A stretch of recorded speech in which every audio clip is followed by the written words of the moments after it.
Media के पत्रकार लोग, साथ में गणवन धारक, गांव बड़गांव, सेवा महेंद्र कुमार नायक, जिला युवा अधिकारी, लगातार महेंद्र कुमार जी,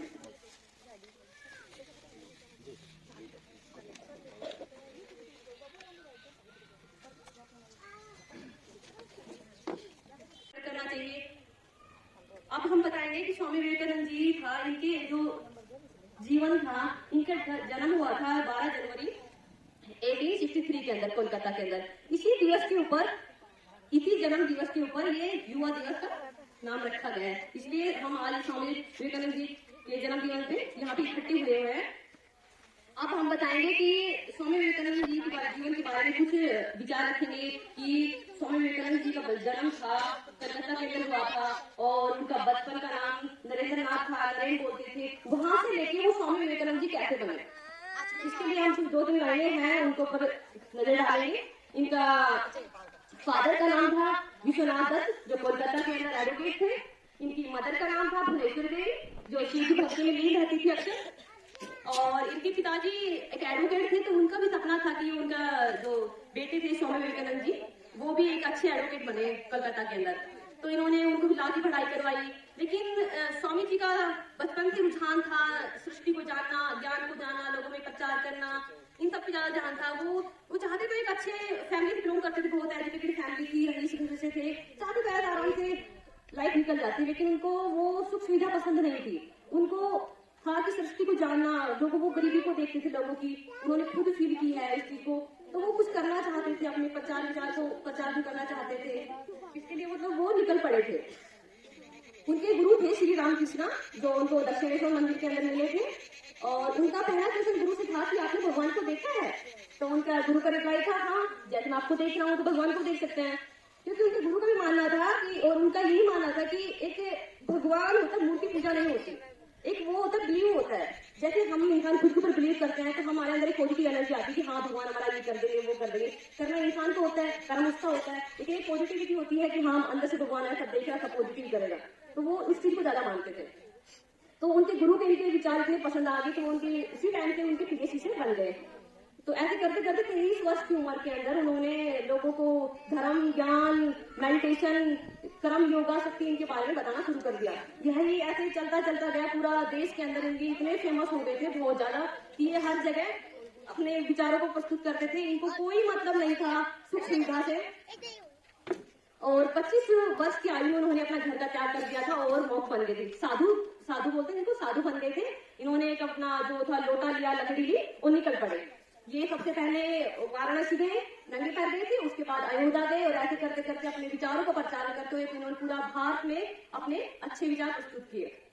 और ये क्या थे, इनके विचार थे कि ये कास्टिज्म को बिल्कुल नहीं मानते थे, ये किसी जाति धर्म को बिल्कुल नहीं मानते थे, ये सबको इक्वल मानते थे। यूनिटी ऑफ स्ट्रेंथ के अंदर बिलीव था इनको। ये चाहते थे कि लोग इकट्ठा होकर काम करें, सब बहन भाई है, कोई कुछ नहीं है, कोई जाति धर्म कास्ट रिलीजन कुछ नहीं होता। और ये चाहते थे कि जो गरीब है बेचारे, रात को सर्दियों में घूमते हैं बाहर, जिनके मकान नहीं है, खाना नहीं है, और वो उनकी हेल्प करना चाहते थे। लोगों को यही बताते थे कि गरीबों की हेल्प करो। यूनिटी स्ट्रेंथ में बिलीव था। और अब इनका बताएंगे कि ये नरेंद्र विवेकानंद जी कैसे बने। जैसे जैसे पूरे इंडिया के अंदर इतने फेमस हो चुके थे, तो राजस्थान के राजा थे, राजा जीत सिंह, उनको इनके बारे में पता लगा और उन्होंने इनका नाम विवेकानंद रखा। विवेक का मतलब तो होता है तेज बुद्धि, ज्ञान। विवेकानंद मतलब जो भेदभाव में बिलीव ना करे।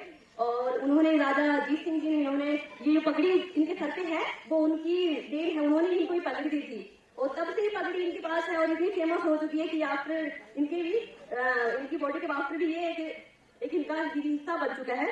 ये उनका देन थी पूरी। उन्होंने इनका नाम स्वामी विवेकानंद जी रखा था। मोक्ष बनने के बाद इन्होंने इतने सारे लोगों की सेवाएं करनी शुरू कर दी, घर को त्याग दिया। इनके पिताजी की डेथ हो गई थी, उसके बाद इन्होंने घर की जिम्मेदारी के साथ साथ इन्होंने अपना कर्तव्य से निभाते रहे। उन्होंने अपनी जो गुरु थे इनकी, उनकी प्रॉपर सेवा की। इनकी डेथ के बाद इन्होंने उनकी गद्दी भी संभाली।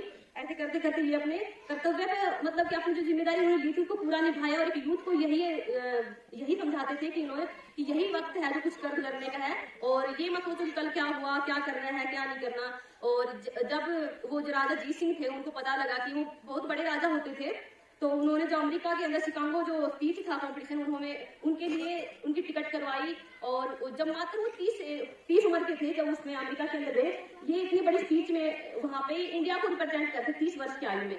तब इन्होंने वहां पे जाके उनको बोला, क्योंकि इनका प्रिपरेशन बिल्कुल नहीं था, तो जो वहां पे जो वर्कर थे उनको बोला कि मेरा नाम लास्ट में लेना।